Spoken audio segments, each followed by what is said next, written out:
And I've enjoyed creating space where people can authentically just express themselves and holding space for that.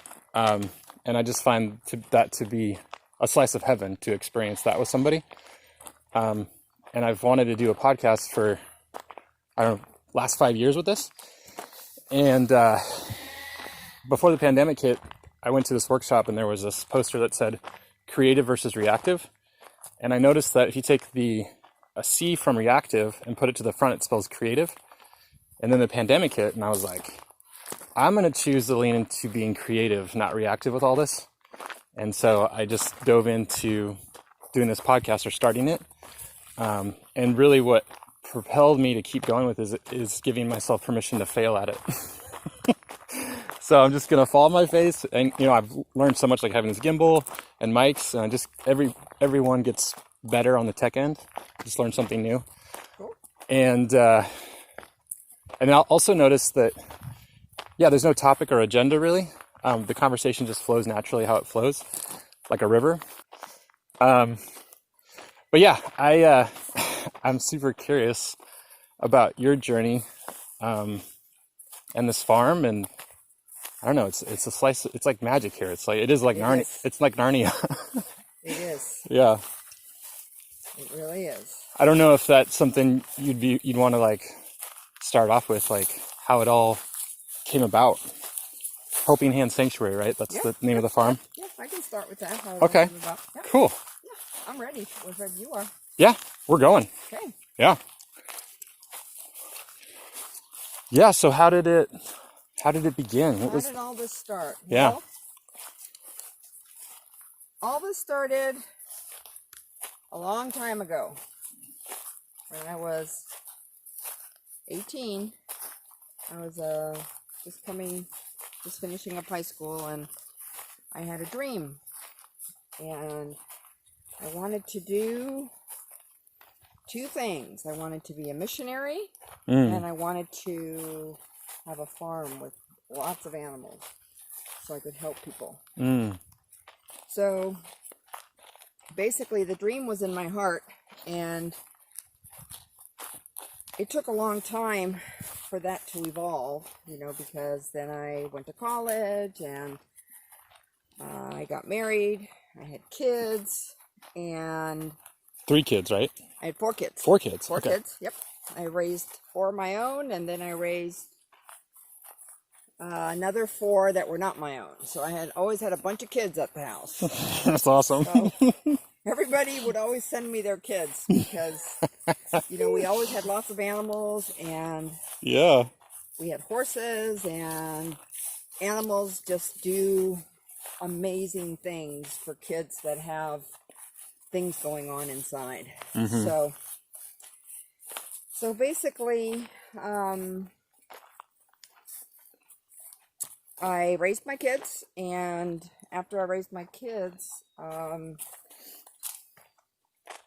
I started taking animals in. It was towards the end of when my kids were going off to college, and I took in a couple of horses, and I took in some goats and some birds, and so I started a small sanctuary in California. But I had a 6-acre farm there, and it was very dry, didn't have any pasture, and I ran out of room fast. And before you knew it, I was up to about 48 horses. I think that's how many horses I had when I moved to Oregon. 48 horses. Yeah, 48 horses. That you were responsible for. Yes. Wow. So back then I started a nonprofit in California, and I started doing equine therapy with the horses. Yeah. And we worked with a lot of children with disabilities. We worked with teenagers that had eating disorders, and I got EGALA certified, and I learned from some of the top people in EGALA how to do the therapy. And after my kids went to college, my husband wanted a divorce, so we kind of split things up, and I got to keep all the animals, and we sold everything, split everything up, and I always wanted to come to Oregon because my brother had a vineyard and a winery in Carlton, and I would come visit him every year. Okay. And this is the guy that lives right over there, right? He lives right over here, and these are his vines right here. Yeah. I mean, that's so cool. Yeah. When I moved here, I gave him a couple acres, and I said, Felix, do your dream. Do your dream. Yeah. Oh, what? That's so great. You're just creating dreams all over the place. I am, yeah. Because Oh, he man. wanted, the soil here is very different from the soil in Carlton. And the wine that comes out of this land, the soil here is supposedly some of the best wine in the whole world. It's won some really top awards. So I just told my brother, you know what? Here, go ahead. That's so awesome. And so this is, I think this is the sixth year that so great. that he's had his, that he's planted his vines. I think this is the third year that he's going to be actually be getting wine from these vines. Man, I'm So- getting the goosebumps. That's such a special thing Yeah. to share. It is. And so anyway, so I moved up here, and when I moved up here, there was a huge caravan of people because we had the nonprofit. So we had 4 trailers full of horses. I mean, big trailers that housed like 10 horses each. And then we had trailers with all the poultry. We had goats and sheep and everything. We had miniature horses, and so everybody helped me. We made a big trip up here. All my kids helped. And so So great. Helping Hands Healing Sanctuary really evolved when I moved here because I had the space, I had the land, and I met some great people, some great therapists through the Agala program. And we started doing therapy right away.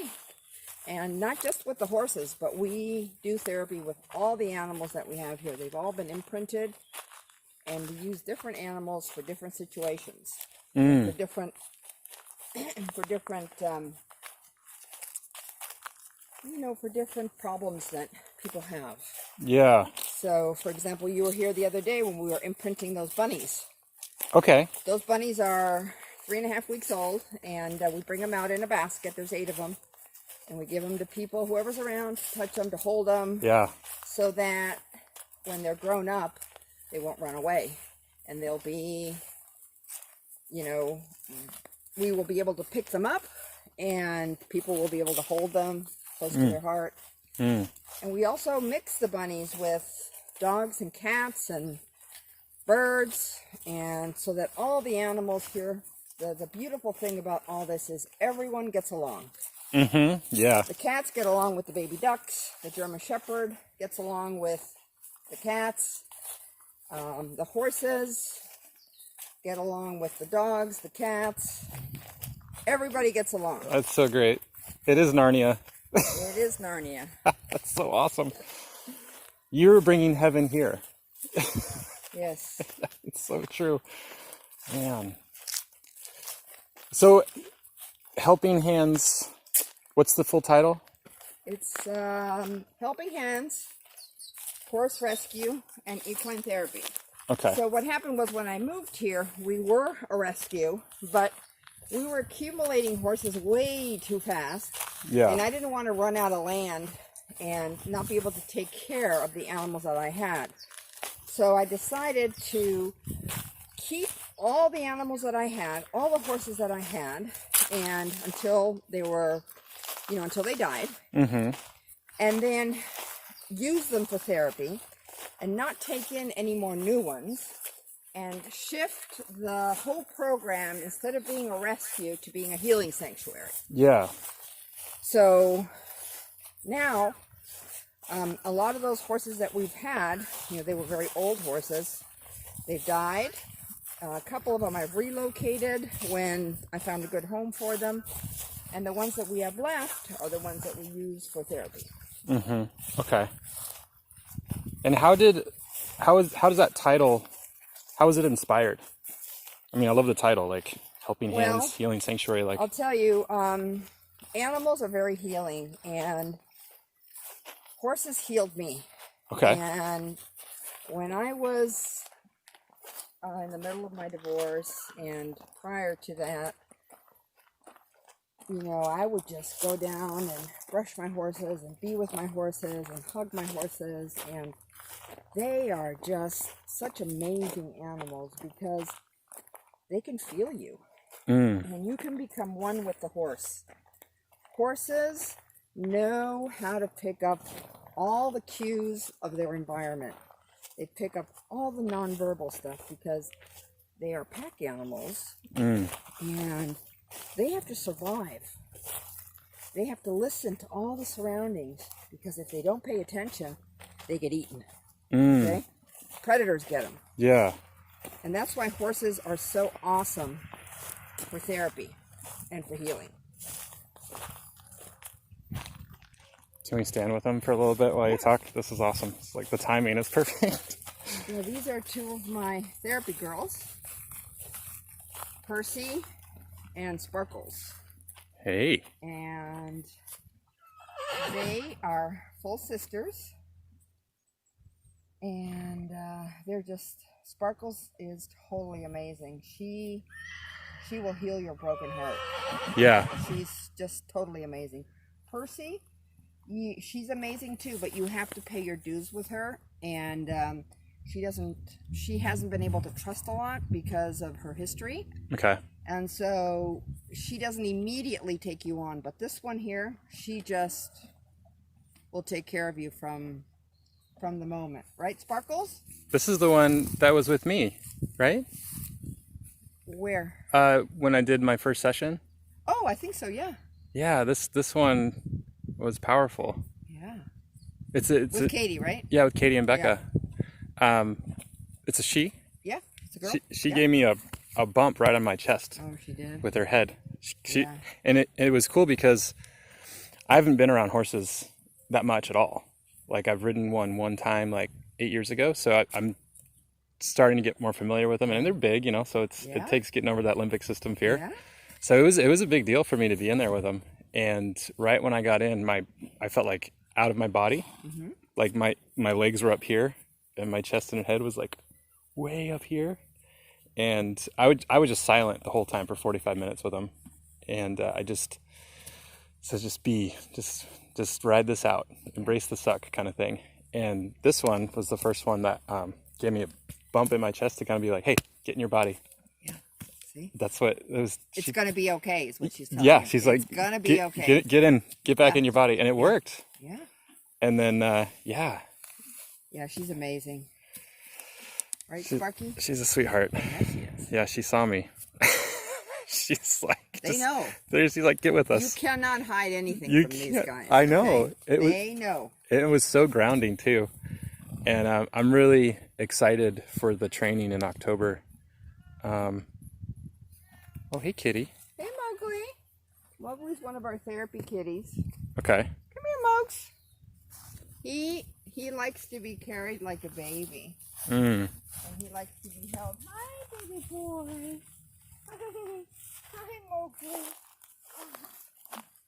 Mowgli. He just... Oh, what a love. He wants to be a baby. He loves to be carried. And here comes Tiger. So what with your experience with equine therapy, what would you say were the major huge moments for you, like when you realized like this is powerful, and what specifically was it? You know what I mean? For you personally, and I mean, you don't have to get too deep into it, but yeah. Well, for me, when I realized how powerful a horse is when you let them come close to you, that their magnetic force from their heart takes over the magnetic force of your heart. And you can just feel the pulling. Mm-hmm.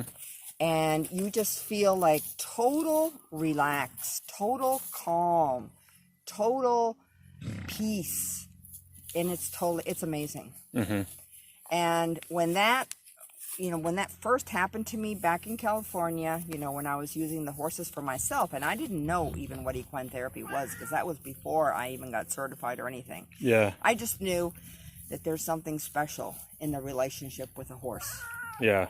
And so I did a little research, and I found out about the EGALA program, and that this actually is a program, and that people actually use the horses for healing. And I had no idea, except for what it was doing for me.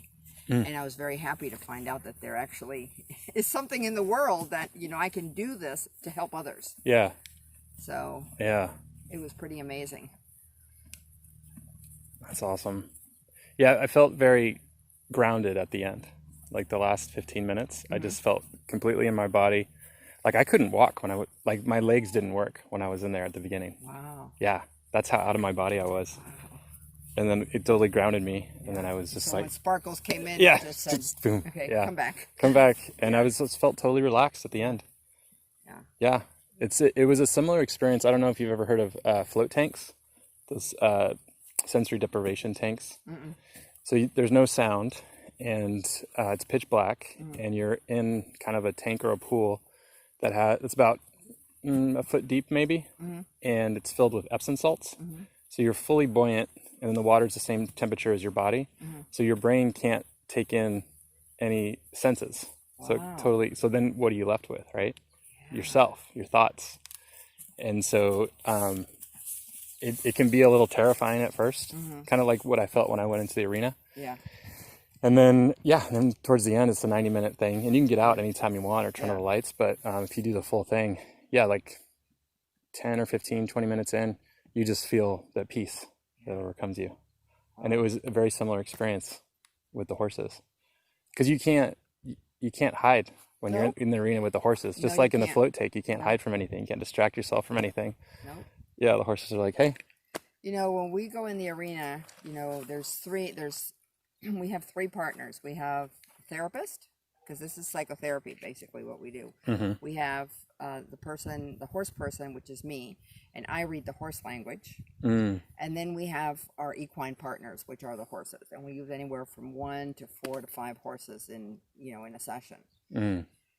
And when we're doing the session, I don't even need to know why the client is here. I don't even need to know, because all I do is I look at the horses, and I can read the horses, and the horses tell me the whole story. No way. Yeah. And then I take that story and give it to the therapist and tell her what I see. I see depression. I see fear. I see abuse. I see, anything that I see PTSD. And then she takes that and she processes from what I see from the horses. And that's why this is so cool, because sometimes there's not even any talking involved. It's just the people are with the horses. And then the horses, they absorb everything. They take everything in from the client. If they're scared, the horse tells me they're scared. And I can feel it. And then I tell that to Sabrina, to our client, to our therapist. And then she, uses that for them, so to help them in whatever situation they need. Most of the stuff that we do is always in the moment. We never plan. We don't have a plan. We don't have, we don't talk about it before. I would say, well, today we're going to work with this. We're going to, try to do this, this, and that. We just walk in, and we're with the horses, and it's in the moment. Whatever the client needs, that is what we work on. So we never know. There's no planning. We don't talk about things. It's just in the moment, which is cool. It is so cool. It's so cool. Yeah. I love it. It's just about, being present with the energy. Yes. And your energy and the energy around you, and you can't hide, like we're saying. I felt naked in there. Yeah. It was scary. I'm not gonna lie. It was. Yeah. You can't hide. You can't hide. No. You can't hide. Is it cool to walk a little more? Okay, sure. Cool. And then this is also a woofing farm? Yeah, this is, because we're a nonprofit, and We are 100% volunteer run, and we operate on grants and donations. We have, for the help that we need, we have different young ladies and young men that come from all over the world through the Workaway program and through the Worldwide Organization for Organic Farms. It's called WOOF. Mm-hmm.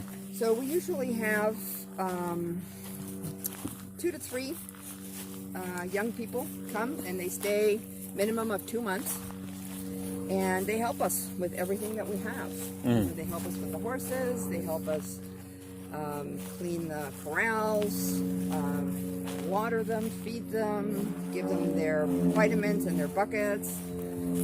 They help us with our garden, just anything that needs to be done. They help us, because it's a lot of work taking care of all the animals that we have. Yeah. They also help us with imprinting, like the young lady that we have now. One of them loves rabbits, so she's been helping imprinting all of our baby rabbits so that we can use them with kids with ADD. Hi, Mowgli. Mowgli's like, hey, I want to join this party. Hi, Mowgli. I You love want me to Mowgli. pick you up again, Papa? Oh, Mowgli. So yeah, so we have, they work 6 hours a day, and then in exchange for room and board, and we have a nice program where we eat in community, and we eat really good food. This is true. I've partaken in this. All our food is organic. Most of the food we raise ourselves, and we grow ourselves, and we exchange ideas. You know, we talk about our dreams and our hopes and our lives, and we ask them, you know, what their hopes and dreams are, and you know, why they came here, and what they want to get out of being here. So it's a nice little exchange. Yeah. And we've learned a lot from a lot of the helpers that we've had, a lot of the volunteers, and they've learned a lot from us. And hopefully the work that they do will help make a difference for them, for their future, because a lot of times, a lot of people that come here are searching for something. They don't know exactly what they want to do with their lives. They don't know if they should go to college. They don't know if they want to take a year off. They don't know. They don't know what they want to study. They don't know if they want to go to college. So they're kind of in transition. Yeah. So this place here, my sanctuary, is such a peaceful place that they have time to, you know, think about things and contemplate what they want to do. And a lot of times when they leave here, they're a lot more connected with the world and with their future. Yeah. Which is a great thing, I think. Yes. It is needed. Yep. I get the sense from you that you're very driven, and you're very into, like, okay, I have a dream, I'm going to execute, and also inspiring others to do the same. Would you say that's pretty accurate? Yes. Is that something that you found that was always something that you had, or was there a time in your life where you just went through a major transformation and, like, you just became driven? No, I think I was always driven. Yeah. Yeah, I think I always like to help people, and I don't like anyone to hurt. You know, I have a really soft heart, and it just breaks my heart when people are suffering. So I've always been a nurturer, and not just of humans, but of animals. Yeah. And that's why I've taken in so many rescues. Because I just, you know, I feel bad when I see an animal that, you know, has been abused and has not been taken care of and is starving. And same with the humans, because I've taken in a lot of humans through my years. Yeah. You're a saint. Saints don't like to hear that, but I don't know. you're a saint. I think you are. Do you think that dream, you're talking about dreams, do you think the dreams that we have, are those things that we, would you say, create on our own, or do you think that's something that's born into us and we follow? No, I think we're born into it and we follow. Mm. For me, anyway, that's Yeah. what I believe. Yeah. I kind of lean towards that way as well. I feel like there's some innate passions and things that really bring me alive that I didn't really choose, but I can choose to listen and follow. Yeah. Listen is the key word. Listen. Because if you don't listen and you don't pay attention, you can just miss everything. Miss the dream. Miss the dream. You have to just look. And you have to, when you see a door, you have to think, do I want to take this path? Or do I want to close it? Because we are given opportunities, I believe, and a lot of times we are moving so fast that we don't see. And those are the opportunities that we can take and walk through that door, and you have it right there. Just like they say, a lot of times you see, but you don't really see. You hear, but you don't really hear what you need to hear. It's because your senses are not aware. So you gotta just pay attention. And when you move so fast, and I find myself, sometimes I do that. I move fast. I go, Rose, slow down. Same, yeah. Because you're going to miss it. Okay? Yeah, it's a catch-22 almost. So, yeah. So I do. And, I have to slow down. And I just have to take it easy. And then I see things. And I go, oh, yeah, I need to do that. God, I almost missed that. You know what I mean? Yeah. Yeah, I think I also lean towards that the universe is a friendly place, and we're given opportunities and chances and grace like constantly every day. And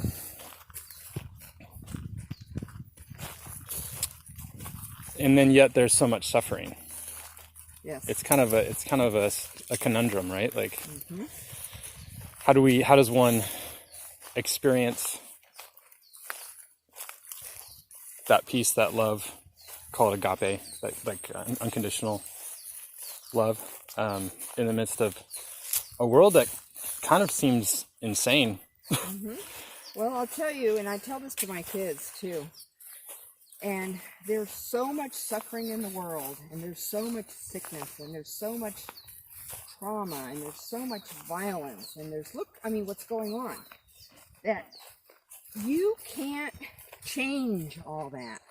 So what I do is I make a difference in my own little world, and hope that the difference that I am making in my world will have a ripple effect with the people that I'm helping, so they can continue and ripple the effect the other way.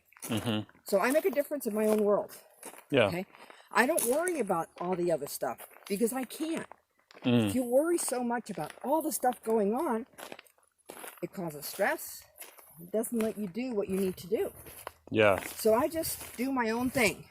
Yeah. Okay? Yeah. There you go. I mean, that's all you. That's all I can do. That's all you can do. When I think, gosh, there's so many people dying, they're starving, there's this and that. Who's fighting over there? Who's that? Mowgli and Tiger, I think. Mowgli! Cat fight? Yep. I think it's Fiona. So anyway, so you just have to focus. It's kind of like living in the moment and not worrying about the future. Because if you worry too much about the future, it's going to affect what you do in the moment. Yeah. Okay? Yeah. So you have to live for today and make the best choices and do the best you can in today's day. And then tomorrow will come. Tomorrow you worry about tomorrow. Yeah. Not today. Not today. Okay? Tomorrow's got enough trouble of its own. Yeah. Right? Like they say, right? Yeah, that's some of my favorite verses. So that's how I try to operate. And that's why I'm not a big planner. Because if you do all these plans, you don't even know if they're going to happen. And it just takes a lot of energy out from the moment, from what you're doing right now. And I don't really worry about tomorrow and later and when I'm old. And I mean, things are going to happen. You know what I mean? Yeah. Right now is what's important. So that's what I try to focus on. I don't know if that's, Yeah, no, if you can understand that. I resonate with that quite a bit. Oh, hey, that's awesome. They're talking with us. Yeah. Yeah. I just love all the animals here and all the different, you call them species? How would you, yeah, like Yeah. you make them all friends. We It's have so the cool. llamas and the sheeps and the goats, and yeah, it's funny. And we have different people that come here. They connect with different animals. You know, Yeah. some of our volunteers, they love the goats. We have other volunteers, they love the horses. Yeah. Other volunteers love the 2 foals that we have. We've Mm-hmm. been raising an orphan this year. One of our horses lost her life giving birth. So I've been raising that baby and, feeding it goat's milk every 3 to 4 hours. And it's been a lot of work. But fortunately, we were able to get another mare that had her baby the same day to adopt the orphan. So she is feeding her like two-thirds of her nutritional needs, and I give her 1/3 of her nutritional needs. So, but it's been a lot of work, and it's been a lot of fun though. Yeah. Because the farm doesn't take a day off, right? So Oh no. how do you all manage that? Like, Well, everybody gets a day off except me. yeah. And the thing is, people say, well, how can you do that every day? And I go, well, it's not work for me. It's my passion. Yeah. And when That's the goal, right? Yeah. Yeah. When something is not work for you, then it's your life. Yeah. And this is my life. And, That's awesome. once in a while, I do like to have a day where I can just go to the beach and just hang out and chill. And that happens. But normally I just, I'll go months and months without taking a day off. But that's just my life. It's not like I need that, because I really enjoy what I'm doing. So I don't know, it's hard to explain. How do you talked about listening. How do you listen? Well, I listen. There's no noise in my house. Like, I don't have a TV, don't have a radio. Love that. I love that. I open all the windows so I can hear the birds chirping. I can hear all the animal sounds. And I listen. I always know, I can tell when the sheep is going into labor having her babies, because they make a certain sound. I can tell when the horses are going into labor because they make a certain sound. I can tell when there's predators because I can hear them. So, I'm just really in tune with all of the noises of the farm. And I use that for my own, as an example for my own self, for listening to what God has in store for me. And I spend an hour every morning. I usually get up about 4 to 5, between 4 and 5, and I get up and I read. I have some self-help books and the Bible that I read, and then I pray, and I take like an hour of just quiet time. And I just, usually I'll open my Bible up to just a random page. I don't read the Bible like every page. And it's always something that I'm thinking about or that I need to be thinking about. So those are like my messages. There you go. And that's how I listen. And then a lot of times it'll be a message for me to give someone who's grieving, or someone who needs reassurance, or someone who, one of my friends that's going through a hard time. Like, I have a friend whose son committed suicide. Oh, no. He needs, a lot of comforting. And so I get those messages and then I relay them to the people that need to hear them. Yeah. So. Yeah. You're a saint. What? You're a saint. I'm not a saint. That's what saints say. You're a saint in my book. Yeah, that morning practice, if I don't do that, my day is off. Oh yeah, same here. Yeah, and I totally need that to focus. Same. It's a survival thing. Like, Yeah. It's just the point in my life where it's just too painful not to do that. Yeah, it gives me direction. Gives me direction. Yeah, totally. It's my compass. And I do it on the trail run. I run the trails in the morning and take a little pocket journal, and I'll get usually it's like 3 messages, and that's my focus for the day. Yeah. Other stuff comes up, but I got to hit those 3 things. Yeah, I'm It's glad weird. that you can relate to that, because Yeah, that's no. exactly what happens to me. Seriously. And it's like, it's so nice to have something, to have a guide kind of thing. Oh yeah. Because, I mean, when I was younger, people that know me, making decisions, I would have paralysis through analysis. I'd always want to make the best choice, but then I wouldn't move because I'd be constantly analyzing. Or you're scared of failing. Or scared of failing. And learning to surrender all that and just be open and listen, like you say, has significantly changed my life. And what I love about it too is I can do it on my own, my solo time in the morning, and tuning in with, I call it the divine spark that lives within, and being in a relationship with that, and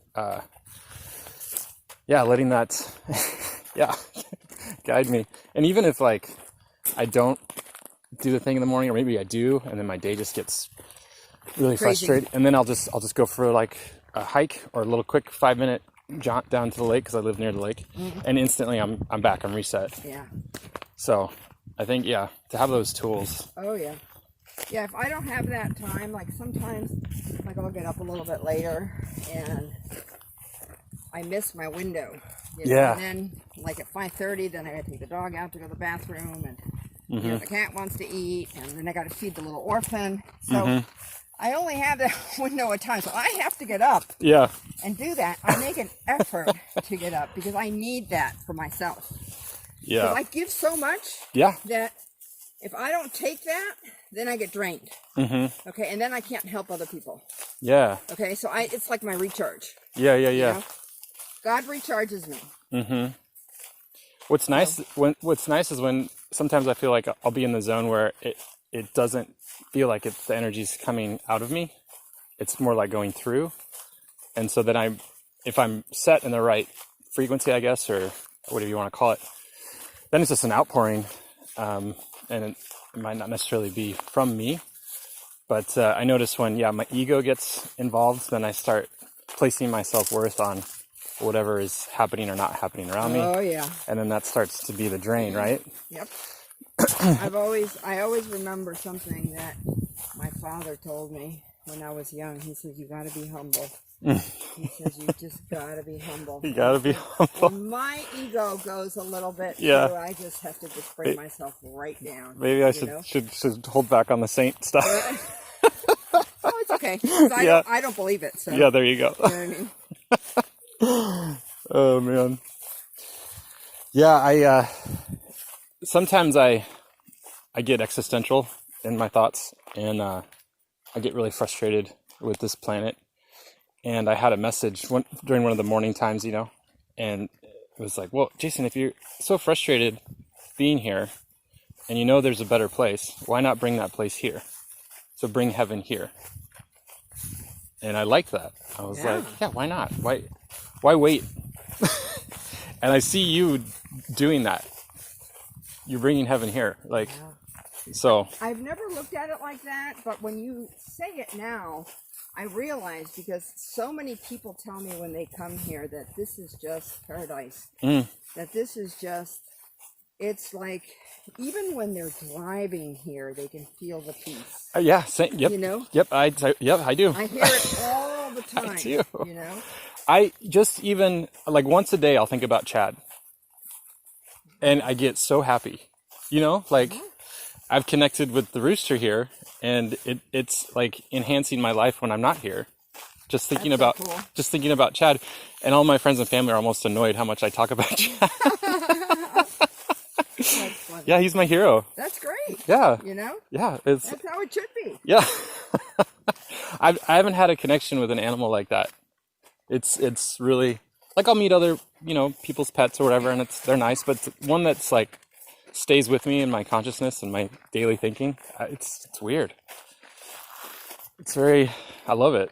So we got 5 more years with Chad. That's what I don't know. How long do roosters live? I think somebody told me last night it was about 5 years. Yeah. So. I know. He's a cool dude. He is a cool dude. He's got a big fan club. Yeah, he does. The other day, a lady came. She has 11 kids. And she came because we relocated a couple of sheeps that we had. And the little girl, she had a 3- and a 4-year-old. and they just went right up to him, and they just picked him up and just held him, and you could just see that they were so happy. It was, and he was so gentle with them. Yeah. Yeah, he's so sweet. So it sounds like you have a attuned awareness with sensing animals and what they're telling you, and humans, like empathetic, right? Have you heard of, I guess 20% of the population has an amplified nervous system. So it's a genetic trait where, because our nervous system takes in, input from what's around us. Yeah. And there's some of us that have an amplified one, so everything's just more. But you're born that way, so you don't know the difference. So it's like if someone was born with brown eyes, they can't really not be brown-eyed, right? So same thing with this nervous system. It is just something you have. I think that happens with autistic kids. Oh yeah. They have that, and that's why they're so into, because a lot of autistic kids, I find, they're just super intelligent. Oh yeah. And they're really in tune with their environment, and they're seeing and hearing so many things that normal people don't hear and see, and that's why they act the way they act. It can be overwhelming, right? Yeah. Yeah. It is overwhelming. Yeah, because we only have a certain capacity to be able to deal with certain amount of stimuli. And when you're so stimulated, and you can hear and see so much, it affects you. Yeah. So that's my own theory about autism. It's something that because I have a pretty good connection with autistic kids, and I've worked with a lot of them. And actually, the horses are great. Yeah. With autistic kids. Yep. Grounding. Yep. Grounding, and because a lot of autistic kids don't want to talk. They want to feel. They don't want to talk. Okay. And they can feel it with the horse. And they're probably sick of therapists wanting to talk. Exactly. They're like, I'm done with this. I always say, I have my famous line is, less is more. Less is more. I love it. Yeah. If you had like a life thesis or like your wisdom that you would share with the world, not hopefully you're not leaving us anytime soon, but sometimes I entertain the thought of like, if I died tomorrow, what would be like the message that I'd want to leave? I like the less is more. I use it all the time. Yeah. When people, just with anything you can use that, not just for therapy. It just tells you that you don't need so much. Yeah. You don't need so much of anything. Yeah. You don't need so much stimulus. Should we go this way? Okay. Yeah. Less is more. Yeah. Less is more. I love that line. And it's so simple. And it's so simple. It lives up to its saying. Less is more. Right? Three a lot words. of times I'll be in a therapy session, with our therapist, and she'll want to say something, and I just grab her and I nudge her and I go, Sabrina, less is more. Less is more. Just let them be. You don't always have to put in. It's not, they're feeling it. Just leave them. Yeah. Because therapists, they always want to talk. Yeah. So. Yeah, I love it. So is there any other, I guess like looking ahead with this farm, is the dream pretty set and it's just a matter of maintaining it, or do you see an expansion? Not expansion. I just, I have to just get more organized, It's been hard for my family to realize what I want to do. They don't have the same dream that I have, obviously. Yeah. And I have to just kind of fight for what I want, because for the animals, and because they think I work too hard, and they're worried, that I'm. That is sweet, though, that they're worried. Yeah. That's very sweet. Yeah, but I'm 65 years old. Yesterday was my birthday, and you could run circles around a lot of people. I have. You got so much a lot of good energy you do. inside, and I have a lot of good energy physically. Yeah, it's true. Because I eat well. I supply myself with all the spiritual stuff that I need, and I surround myself with this. Like I take my dog out in the vineyard 2 or 3 times a day, and we sit out there in that thing that you built for us for the team building. Yeah. And The whale watch. I'm coming, Heidi. I'm gonna come take you in a little bit. She's in there. Okay. That's my dog. Did you want to go over there? Or? Sure. Yeah. This is your German Shepherd, huh? Yeah, this is my German Shepherd. Heidi. You're being a good girl. I know. You want to come out, don't you? Yes. She's excited. Yeah, I'll come get you really soon. Yeah, buddy. Wants to play. Yeah, I'll come get you. No jumping up. So anyway. So to get more organized. Yeah, just to kind of get more organized. I got to fix a lot of things, and we gotta put new. Our pipes broke. Our underwater system broke. So. Oh, that's right. We gotta get the new. Last year we got a new roof for the arena, and then this year it's the underground pipes. We got to put in a new system. Here's our little pig. She's one of the most popular animals on the farm here. Yeah. She's a Stinkerbell. Stinkerbell. Yep. And we have all our baby ducks here. This is old Duck Alley. I know, right? Yeah. What's it like in the winter? Things don't change too much for me in the winter, Yeah. except that I like the cold better than the heat. Yeah. And then I enjoy the rain. I'm one of those people that really likes the rain. So there's just a little bit more mud. That's all. But everything else is the same. Yeah. Man, it's so cool. Where's Chad? We should get chatted. Chad Should is get over here. chatted. Oh, he's roosting. With Oh, he's his roosting? girlfriend. Okay. Oh, yeah, he's got to go. I love it. Dolly's his girlfriend. I love that.